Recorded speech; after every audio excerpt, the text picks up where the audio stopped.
자, 교과서 1번의 문제를 한번 확인해 보겠습니다. 자, 한결이는 이모와 함께 박물관에 갔습니다. 그림을 보고 물음을 답해 봅시다. 선생님이 만화를 읽어줄 테니까 여러분들도 한번 살펴보세요. 한결아, 여기가 바로 로봇 박물관이란다. 이모, 신기한 로봇이 많아요. 이것은 감시용 로봇이란다. 도둑이 들어오면 주인에게 알려주지. 로봇이 강아지처럼 생겼어요. 이 로봇은 꽃게처럼 생겼어요. 해양탐사 로봇이구나. 사람 대신 바다 깊은 곳에 가서 그곳 상태를 조사한단다. 수술하는 의료용 로봇도 있어요. 정확하게 수술할 수 있다고 해요. 혹시 여러분도 잘 아는 이야기였나요? 들어본 적이 있나요? 좋습니다. 이 내용에 대해서 관련된 책을 많이 본 친구들은 조금 알 수도 있을 것 같아요. 그럼 우린 밑에 질문에 답을 한번 적어 봅시다. 자, 첫 번째 문제. 한결이와 이모는 어떤 박물관에 갔나요? 그렇죠. 여기 이모가 얘기해주고 있죠. 로봇 박물관에 갔어요. 선생님은 지금 못 쓰지만 여러분들은 여기에 간단하게 답을 한번 써보세요. 로봇 박물관에 갔어요. 그러면 많은 설명들 중에 2번 한번 봅시다. 해양 탐사 로봇은 어떤 일을 하나요? 몇 번째 그림을 봐야 되죠? 그렇죠. 3번 그림을 보고 정답을 쓰면 되겠습니다. 해양 탐사 로봇이라고 했어요. 무슨 일을 합니까? 사람 대신 바다 깊은 곳에 가서 그곳 상태를 조사한단다 하고 사람 대신 바다 깊은 곳에서 바닷속 상태를 조사한다. 이렇게 쓰면 될 것 같습니다.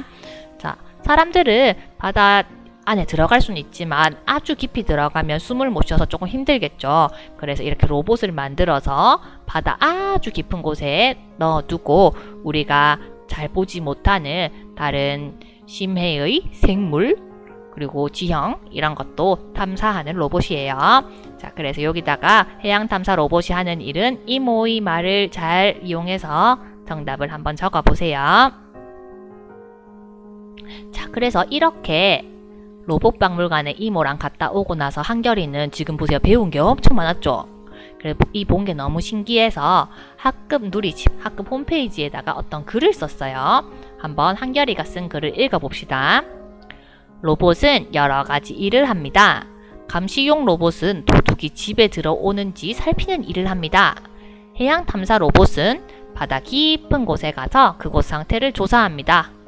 정확하게 수술하는 의료용 로봇도 있습니다. 이렇게 썼습니다. 자, 그러면은 밑에 한번 한결이가 쓴 글에 대한 질문에 답을 한번 달아봅시다. 자, 한결이는 무엇에 대해서 설명하는 글을 썼습니까? 그렇죠.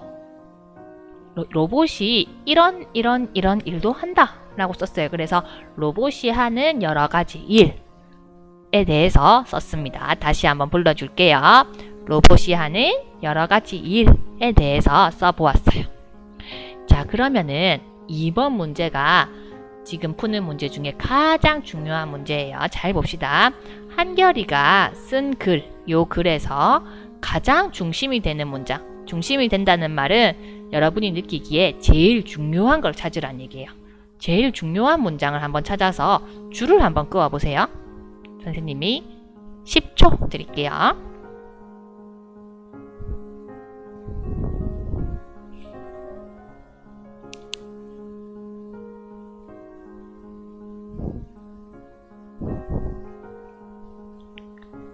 찾았나요?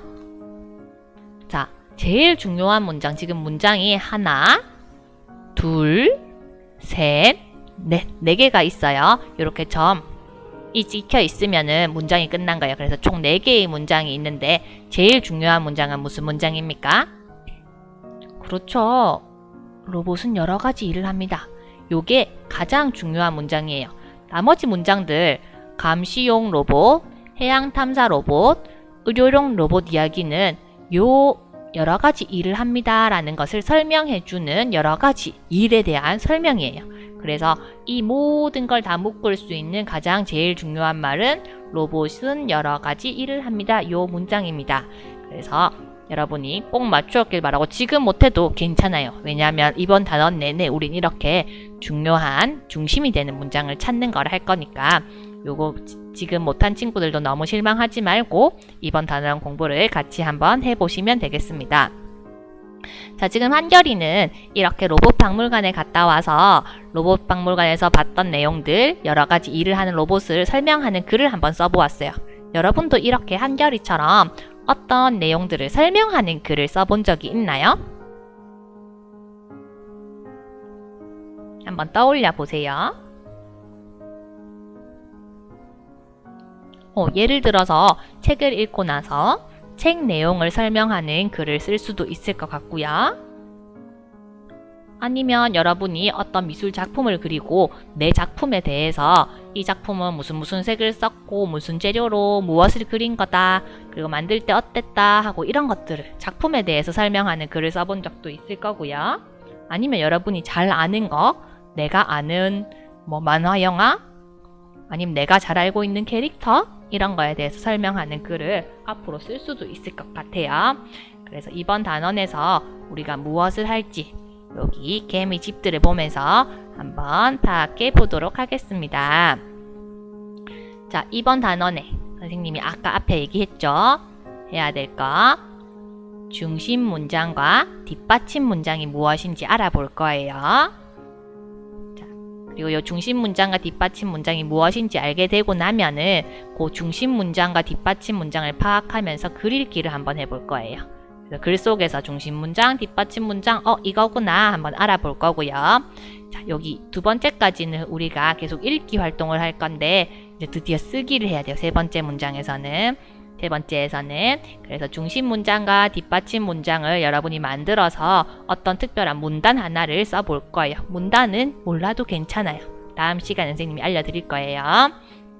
그리고 마지막으로 이렇게 문단 만드는 놀이하기를 하면 이번 단원 공부가 끝납니다. 쉬울 것 같나요? 우리 친구들은 이때까지 잘 해왔으니까 또 잘 할 수 있을 것 같아요. 그러면은 오늘 수업은 원래 여기까지인데 뒤에 무슨 내용이 나오는지 조금 궁금할 것 같아서, 그리고 선생님도 궁금하기도 해서 조금 같이 구경해보고 오늘 수업을 마치도록 하겠습니다. 자, 한 장 넘겨보세요. 장승 이야기가 나왔어요. 어디서 많이 봤다 맞죠? 1단원에서 나왔었는데 이 장승 이야기를 보고 우리가 아마 중심 문장, 뒷받침 문장을 배워보나 봐요.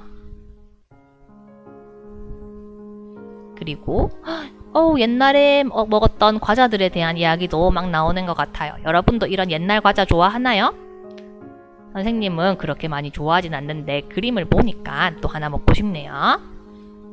자, 그래서 이런 과자를 보면서 또 중심 문장을 찾아보나 봐요. 자, 드디어 문단 쓰기가 나왔어요. 그래서 이렇게 쓰기 연습을 해가지고 짧은 문장 쓰기를 뭔가 하는 것 같고요. 그리고 여러분이 여기 글 쓰는 칸도 준비가 되어 있네요. 어이쿠, 이렇게 이제 긴 글을 아마 써야 되나봐요. 이번 단원에서는. 자, 그리고 드디어 우리가 좋아하는 놀이하기 나왔네요. 문단 만드는 놀이하기. 그래서 친구들이랑 이렇게 같이 문단 만드는 놀이를 하는 건데 우리가 지금 온라인으로 학습하고 있어서 어떻게 해야 될지 선생님이 또 한번 생각을 해봐야 될 것 같아요. 자, 이렇게 하면은 이번 단원 공부가 이렇게 끝나는 것 같습니다. 그러면 다음 시간에 배울 내용들 여러분도 이 영상이 끝나고 나서 교과서 구석구석 한번 살펴보시고 다음 시간에는 중심 문장, 뒷받침 문장이 무엇인지 또 문단은 무엇인지 선생님이랑 같이 공부해 보기로 합시다. 오늘도 수고하셨습니다.